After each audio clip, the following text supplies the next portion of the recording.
The village in it with a map and a plan.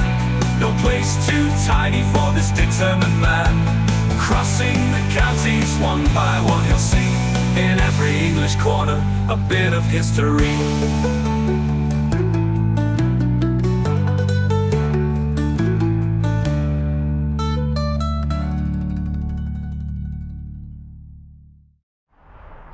Hello folks, welcome back to the Derbyshire Dales once again. I've got my gloves on this morning. It must mean that autumn is around the corner. It is technically still summer at the moment though.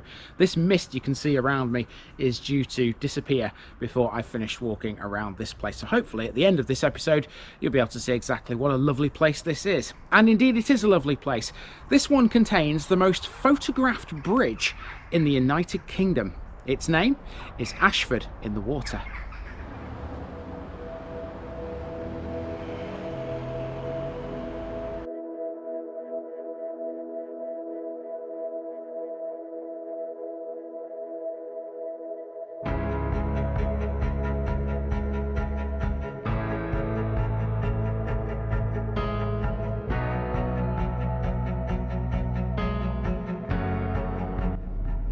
Ashford in the Water, Ash Tree Ford.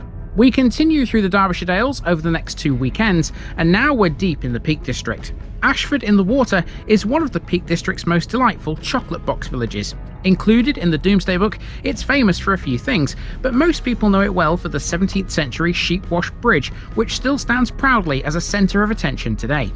The bridge crosses the River Wye, upon which Ashford lies on the eastern bank. 3 other stone bridges separate it from Bakewell, 2 miles away. In the 12th century, the manor of Ashford was granted by King John to the son of a Welsh prince. It was then acquired by the powerful Neville family in 1408.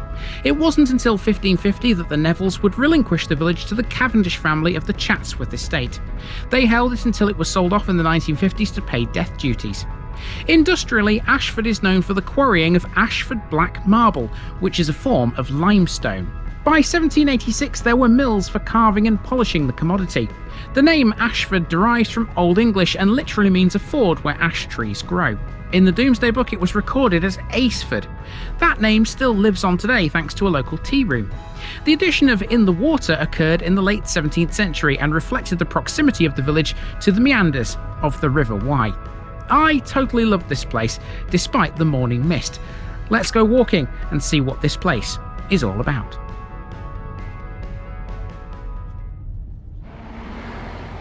We start on Greaves Lane in the early morning mist and we're heading south towards a main junction close to the A6. That's the major road which skirts the village's edge, and we'll be walking up it in a few moments. Ashford lies in a valley and it's full of delightful limestone cottages. Here's a few to kick us off.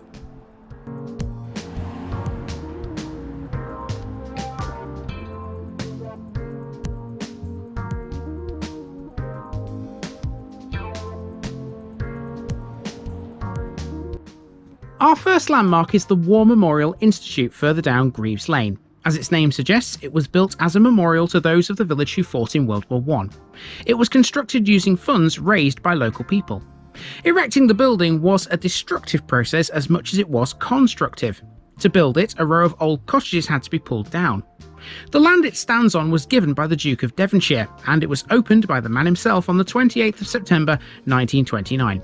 And there it stood, unchanged until 2014, when it was rededicated in honour of those lost in World War II as well.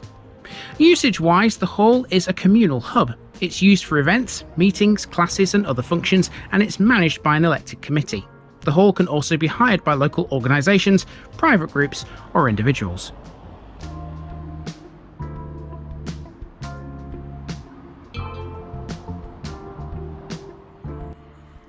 Next we come to the cricket club, which occupies a patch of land to the east of Mill Lane. There's been a cricket club in the village since before 1841. The club's earliest records can be found in the Ashford Charities accounts for 1856. Currently, Ashford Cricket Club are members of the Yorkshire and Derbyshire Cricket League, although they do play midweek games in the Longston League and hold friendly matches on Sundays. Ashford's home ground is considered to be one of the prettiest not only in the county, but in the country. In keeping with their progress on the field, Ashford are continually looking to improve their facilities. In 2004, they launched a new pavilion appeal. This involved taking on the might of Derbyshire County Cricket Club to raise funds for it. They lost, as you might expect, but they did have another go in 2005. Luck went against them twice, but hey, they got their new building.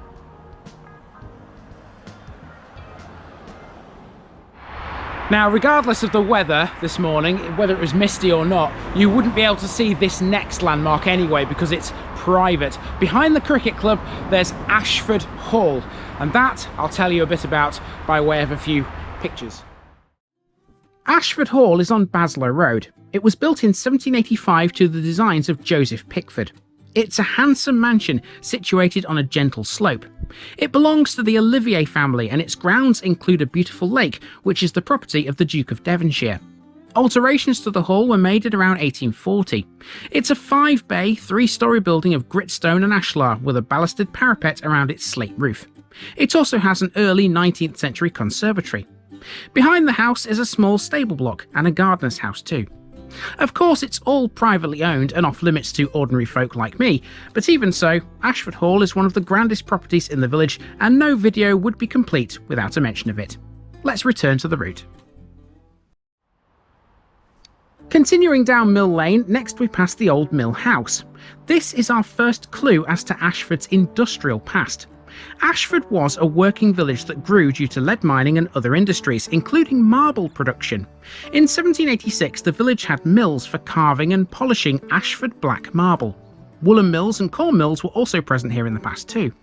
Now the village has no industry, but the power source for the mills is still very much here. I'm talking, of course, about the river. As its name suggests, Ashford has been a crossing point on the Wye from prehistoric times, long before any bridges were built here.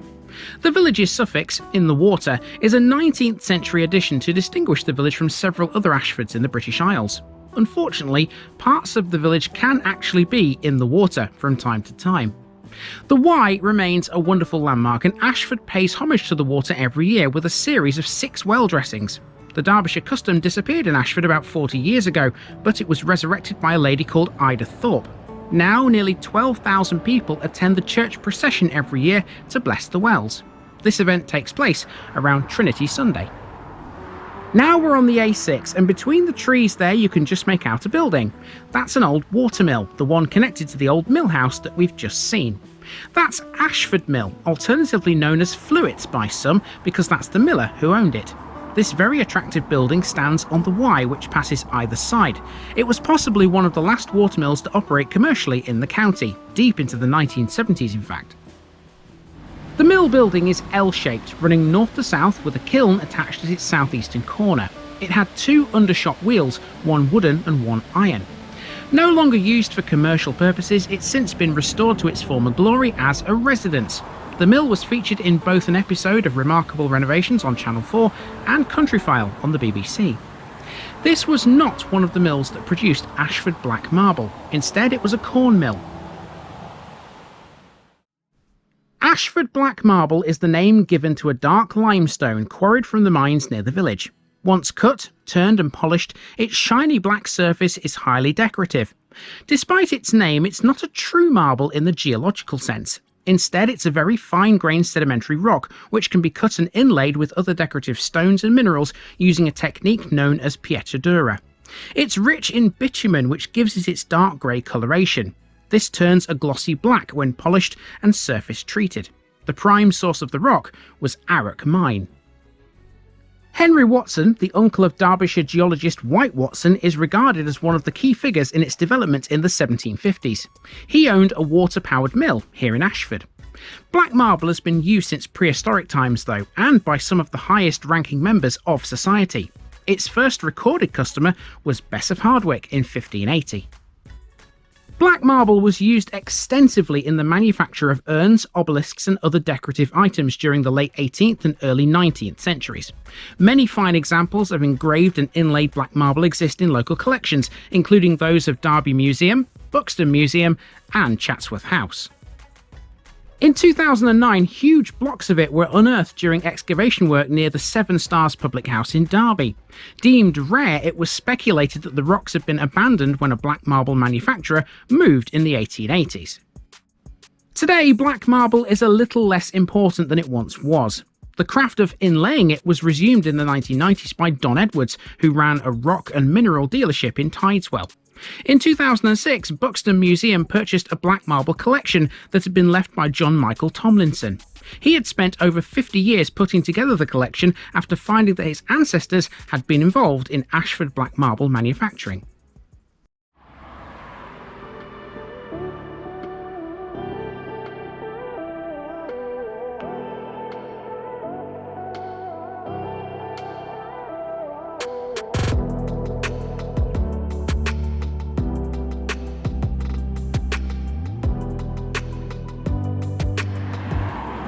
Now a little further along the Wye, this is Ashford's most well-known landmark, the Sheepwash Bridge. This dates from the 17th century and it's a packhorse bridge with an attached stone sheepwash. Lambs were placed in the pen on one side of the river and the ewes swam across the river to get them while being pushed underwater by shepherds. This was done to clean their fleece before they were sheared. This practice continued into the 1960s. It was in that decade that the bridge was closed, and since then it's become a favourite and special place for both residents and visitors alike. It's said to be the most photographed bridge in England, and rightly so. The crystal clear waters beneath hold visitors entranced to this day, and it's a great vantage point for watching the huge rainbow trout which gather below.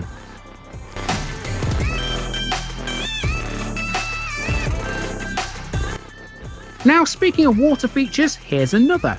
This curious octagonal shelter is known to Ashford's older residents as the Bottom Pump. It was erected in 1881 to cover one of the village's main water sources.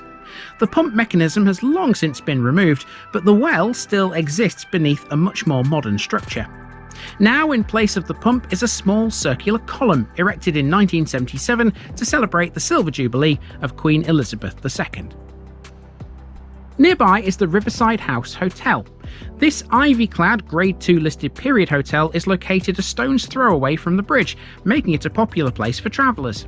The hotel was built in various stages between 1620 and 1760. It has 14 individually styled and furnished luxury bedrooms, which offer views over both its picturesque garden and the River Wye. It's a former shooting lodge. Riverside House was taken over and fully refurbished by restaurateur Alistair Myers in the middle of the first COVID-19 lockdown in 2020.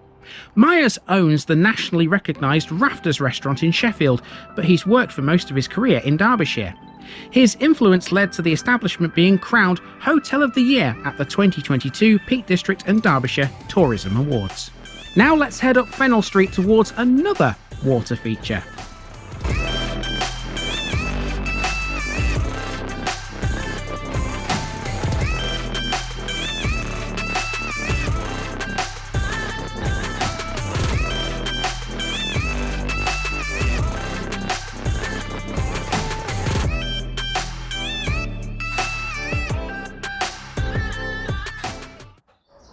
So where Fennell Street meets Buxton Road, there are two landmarks here. One of them you can sort of see behind me there on this green. It's the other pump. We've seen the pump at the bottom near Sheepwash Bridge. That's the other one. We'll talk about that in a moment. But also, to my right, your left as you look at this, there's also the Free School, the old Free School founded in the 17th century.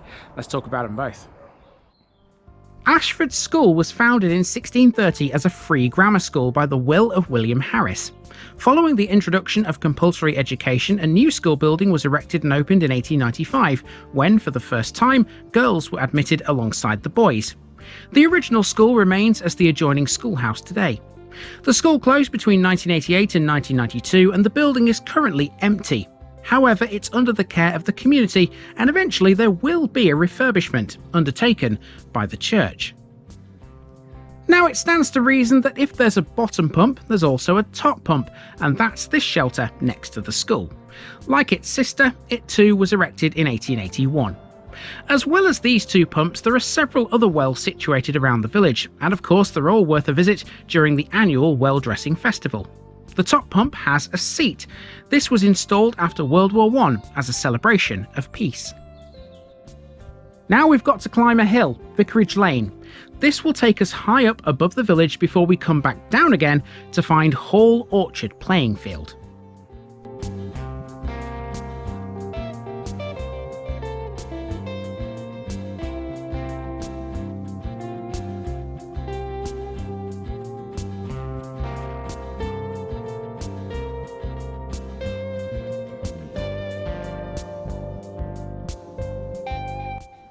To understand how Hall Orchard playing field came to be, we have to first discuss the Neville family. They were the lords of the manor here between 1408 and 1550. Whilst they were seated here, they built a residence or a hunting lodge which stood on the piece of ground that Hall Orchard occupies today. Nothing remains of it now, of course.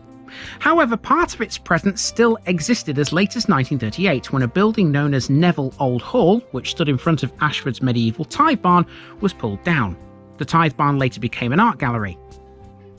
The Cavendish family of Chatsworth took over from the Nevilles in 1550.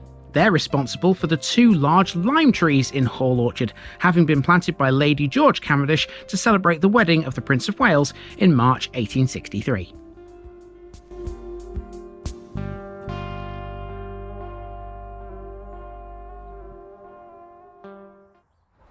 Now, running along one side of Hall Orchard playing field, you've got a cemetery, which you can see here behind this wall, separate from the church because that is over the other side of the playing field. If I turn the camera around here, you'll see it through the mist, the haze, which is slowly lifting now because the sun is starting to come out. You can just about see the church tower there. We're heading in that direction. Next, we have to pass some more gorgeous chocolate box houses. Enjoy this mini montage between here and the church.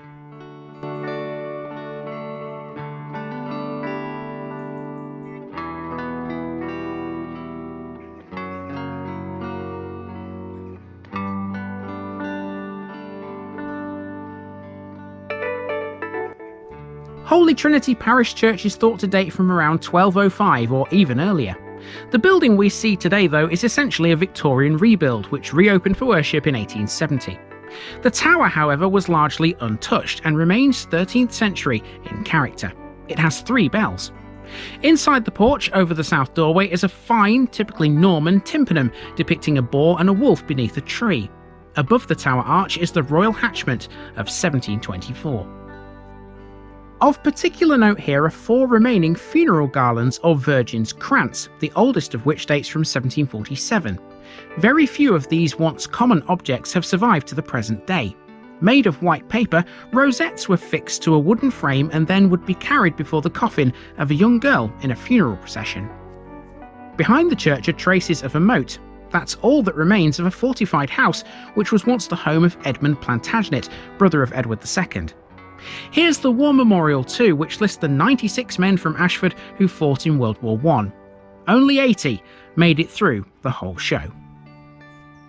Behind the church in Court Lane is a former Wesleyan chapel. Originally built in 1830 on the site of a blacksmith's forge, the date over the porch of 1899 refers to an extension and refurbishment when a schoolroom was added. The building is now a private residence. Now we're onto Church Street, and this is Ashford Tea Rooms. It takes its name from Ashford's record in the Domesday Book, where it was referred to as Ashford. It was mentioned as a royal manor, and the old name is quite befitting, meaning as it does, the Ford of the Ash, or Ash Tree Ford.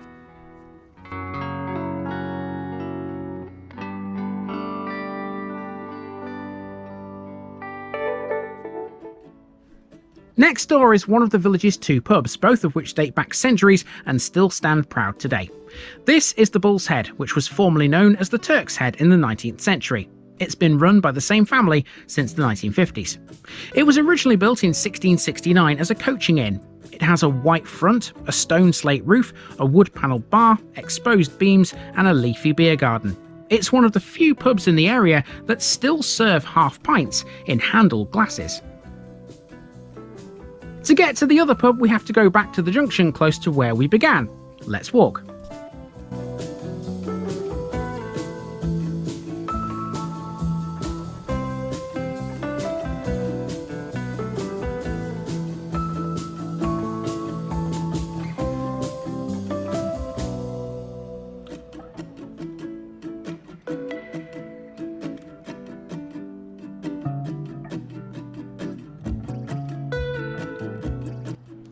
This here is Ashford's village shop, small, quaint and quintessentially Derbyshire Dales. It's been in existence for over a century and stands over the road from the other pub, the tall, imposing figure that is the Ashford Arms. This plush 18th century coaching inn is Grade 2 listed. A COVID casualty, the Ashford Arms closed in March 2020. Villagers were desperate for it to reopen because of its popularity with tourists. Now leased from Star Pubs, it reopened in February of this year as a premium country pub with 9 boutique ensuite bedrooms. That followed a £1.6 million refurbishment, which gave it a new snug, 2 bars, a 107 cover restaurant, and a 30-seat alfresco area.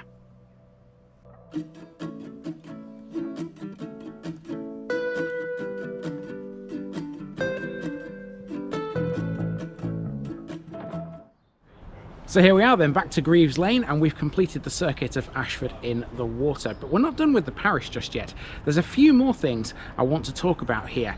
There's a mine which we're going to go to at the end of this episode, but before we can get to that, I need to tell you a little bit about the Thornbridge estate, which also falls within Ashford's boundaries. Here's a piece about that. Thornbridge Hall, originally named Thornbridge House, is a large English country home and estate situated near the border between Ashford and Great Longston. It's a Grade 2 listed building. It's had a succession of owners and there's a lot of history to it. Here's a summary in chronological order. From the 12th to the late 18th century, Thornbridge Hall was the seat of the Longston family. In 1790, Andrew Morwood owned the house. He made his money exporting linens from Manchester to St. Petersburg in Russia. The Morwood family considerably enlarged the house. After passing through several Morwood family members, the house was put up for sale in 1857, and until 1870 it was owned by Justice of the Peace John Slay. Frederick Craven then acquired the property and rebuilt it in a Jacobean style, installing the William Morris and Edward Burne-Jones window in its Great Hall. This was done to the designs of the Sheffield architect J.B. Mitchell Withers. Next was George Marples, a Sheffield businessman and lawyer who extended the house to nearly its present form.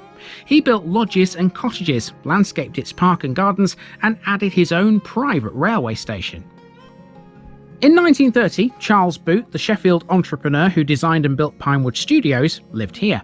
It was he who was responsible for bringing many current items to Thornbridge. He added items from Clumber Park and panelling from Derwent Hall. Today, Thornbridge Hall still retains a vast array of statues, facades and fountains originally belonging to Clumber. Sheffield City Council took over the house in 1945 and it became a teacher training college named Thornbridge Hall College of Education. From 2002, Thornbridge Hall has been owned by the Harrisons, owners of Thornbridge Brewery and A4E. It's both a private family home and a venue for events, including weddings. The gardens are open to the public between April and September. The original Thornbridge Brewery was based in a converted joiner's and stonemason's workshop within the grounds of the hall. Visitors to Thornbridge Hall today can take a 2-hour tour that includes tea and coffee in the carriage house, samples of Thornbridge beers, and food in a secret underground bar. Now, just before we get to the mine, here's a piece on Robert Armitage Sterndale. He was a British naturalist, artist, writer and statesman who worked in British India before becoming Governor-General of St Helena. Sterndale was born in Ashford in 1839. He was the 4th son of Margaret Crowford and William Handley Sterndale. He studied privately before qualifying for the Indian Civil Service and going to India in 1856 to work in the finance department. A keen sportsman and big game hunter, he was one of the first editors of the Journal of the Bombay National History Society. His work influenced Rudyard Kipling and inspired many scenes in the Jungle Book. An accomplished artist, he made pen sketches, watercolours and oil paintings of natural history subjects and was a friend of the artist John Trivett Nettleship. He also illustrated 2 books. He's best remembered though for being the governor of St Helena. In 1895 he was temporarily assigned to govern it during the absence of William Grey Wilson before being posted as a governor in 1897. His position was succeeded by Henry Lionel Galway in 1902 when he died of a heart attack at St Ermin's Hotel in Westminster, whilst home on sick leave. Now, while you were watching that, I was driving uphill towards this Magpie mine. Now, we know from previous episodes, don't we, that lead mining was a very prevalent and prosperous industry out here in the Derbyshire Dales. And so far we have seen a couple of old lead mines. We haven't really been able to get really close to them though and sort of explore them. Well, here it's different. At Magpie Mine you can walk right up to it. Magpie Mine is within the parish, but it's actually closer to the village of Sheldon than it is to Ashford. It's a disused but well-preserved Derbyshire lead mine complex, and you can walk right through it on a public right-of-way. Magpie Mine is part of a group of 5, the others being Dirty Red Soil, Great Red Soil, Maypit and Horse Steps mines. It's protected as a scheduled monument. Lead mining at this site goes back to at least the 17th century, working on the Shuttlebark vein of lead ore. Magpie Mine has records that date back to 1740. It was the last working lead mine in Derbyshire. After 200 years of operation, it closed completely in 1958. Between productive, profitable times, Magpie Mine had several temporary closures because of floods, disputes and drops in the price of lead. In 1833, a bitter dispute led to 3 miners at Maypit being suffocated by smoke from fires lit deliberately by miners from Magpie. A murder trial followed, but all of the 24 suspected culprits were acquitted because they'd been provoked. It was also unclear which of them was actually responsible.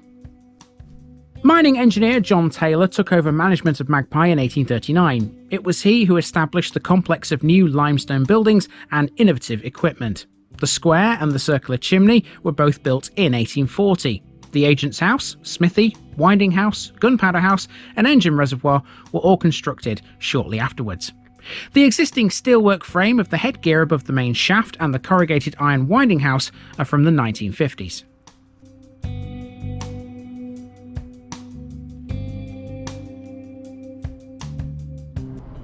And that will do us for Ashford in the Water. What a fabulous part of the Dales this is. Just be aware the next in the series is a world away from this. Ashford gets plenty of visitors for various reasons, but the next one barely has any population. I'll see you down the road, same time, same place, 24 hours from now.